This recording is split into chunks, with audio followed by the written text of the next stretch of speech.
What's up guys, Ronnie here and welcome. And in today's video I want to go into which animals should you awaken first out of these three. Now it heavily depends on what kind of playstyle you have and how your account looks like. So with that, let me go over all these three, the pros and the cons, and in which scenario you're gonna pick each of these first. First up, I'm gonna have the Sonia. Now the Sonia is already good on 4-5 in some scenarios. As a late pick, and with the awakening she's just gonna be better, mainly thanks to the increased base stats. Like the base stats are, in my opinion, actually the biggest deal. As you can see, she's gonna have insane amounts of HP, and then she also will have, if a fight goes longer, even more value there. So if you full tank down and somehow manage to punish an enemy playing a very non-aggressive team, she's gonna be able to punish that very heavily. That said, while she has been like a tech pick late in the season, last season, sometimes on 4-5, she at the same time, of course I'm talking about the Unawakened, has now suffered again from the release of Lowen, as Lowen just reduces Sonia's value tremendously. And currently we have a lot of good units that can make damage reduction instead of healers. So she has been a bit power crept, and this will get her back to being able to heal more and more. That said, with the Lowen being out, it's become harder to pick her. Overall though, she's a good choice for every player that doesn't have the capabilities to take turn 1 and likes to play tank down in standard. That said, there's also some other units that you want to go into when you're playing standard under certain conditions that I want to emphasize here in the video. So before you just blindly take the Sania. Then second up, RC. Now the RC you need to consider here is control has become very strong in the current season with the Lowen and Santic release, mainly thanks to the Lowen though, and some of the changes overall. And and of course also the Ditting and Selins and everyone being menaces. And he's going to be able to extend and spread all of these debuffs, which is going to be very significant. That said, I think the RC77 out of all of the three units is the biggest wild card out of the three by far, as Sonia is pretty straightforward, right? She's already a unit, she's going to be a better unit. Then RC, on the other hand, is going to be heavily dependent on, first up, does that target debuffs for 1 turns? Does that mean it also increases freezes to 2 turns? Or stuns to 2 turns? Stuff like that is very important to note in terms of evaluating him. You need to be thinking of a way like, if you play CC, you usually already have like all of these different roles. You pick this, you pick that, you pick a stripper here, you pick a pusher here, you pick some damage mitigation here, maybe something here. That sometimes you already have your comp, your 5 units built, stacked, that you're good with. And with the RC, you're going to have that 6th unit. Now that said, again, he's going to be very fast. He's going to be having the fastest base speed together with the Turandot. But you wouldn't really need to build him that fast, as you probably will really want to make use of that debuff extension as well. So in terms of the RC, I would say, if you like high risk, high reward, sure, you can go for it. But me personally, maybe he's going to be strong, maybe he's not going to be that meta-defying. Therefore, I will hold off on him and wait.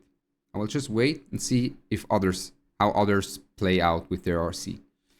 Because he is that wild card out of the 3. He definitely is the biggest wild card, as it really comes down to this a lot, and it also comes down to where he can find a spot in the meta, and where he can, not in the meta, where he can find a slot, where he can slot into the team.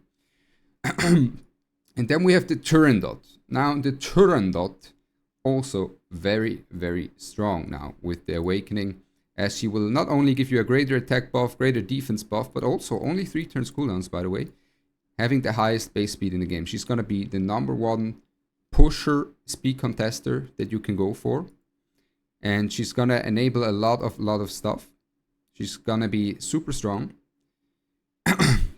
And in the current meta, what I can say is, at least in the higher ranks, turn 1 is heavily contested. You see a lot of Lilies, a lot of fast Dokis, a lot of Freyas. Just overall a lot of openers. And Turandot will fall into that category just with the highest base speed outside of the Freya. And I am currently, as you were able to see, working on my Turandot to be able to have my speed contesting Turandot. That said, guys, if you do not have any speed gear at all to be able to even build someone who could potentially speed contest the opponents, and you're a standard player, you play standard, you play aggro, you play tank down, you play all the playstyles, then I would go for the Sania, because if you don't have the speed to potentially put it into her, then it's going to be hard.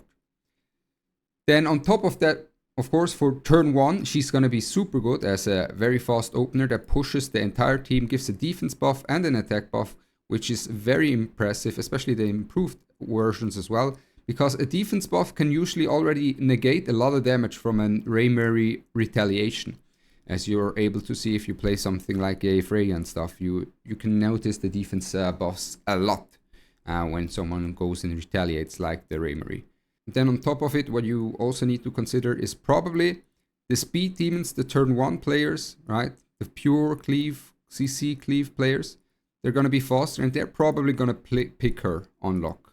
They probably are going to be the ones that pick her on lock.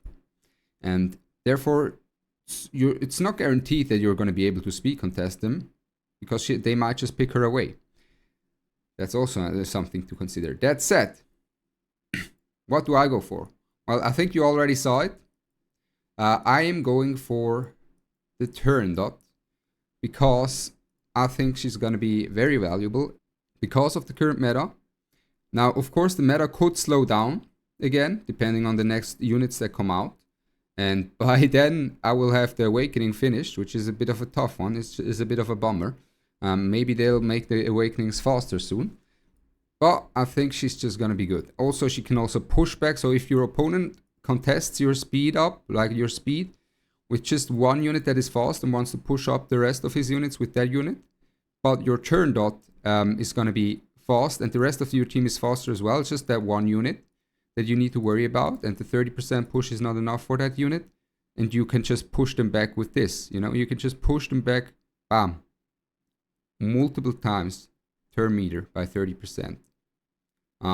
So I think the Turandot is going to be super strong. I do think she's going to be super valuable to have. And as you were able to see, she's the one that I'm working on mainly due to the Lowen's release and also some of the patch notes and the other releases that sped up the meta, and the Lowen also reducing the Sonia's healing quite significantly.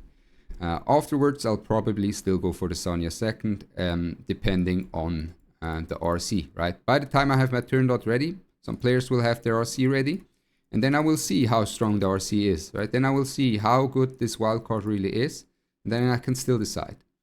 But for me, as a standard player, I'd say the safest bet is Turandot or Sonia. I personally went for Turandot for the reasons just explained, and is my recommendation for most of the players. And with that, guys, this is already all from my side. I wish you all a blessed day. Stay tuned for more. Of course, make sure to like and subscribe. Don't forget to subscribe. I know some of y'all are not subscribed, and it pains me. It pains me. So make sure to subscribe. I'm Ronnie. I wish you all a blessed day, and I'm out. Peace.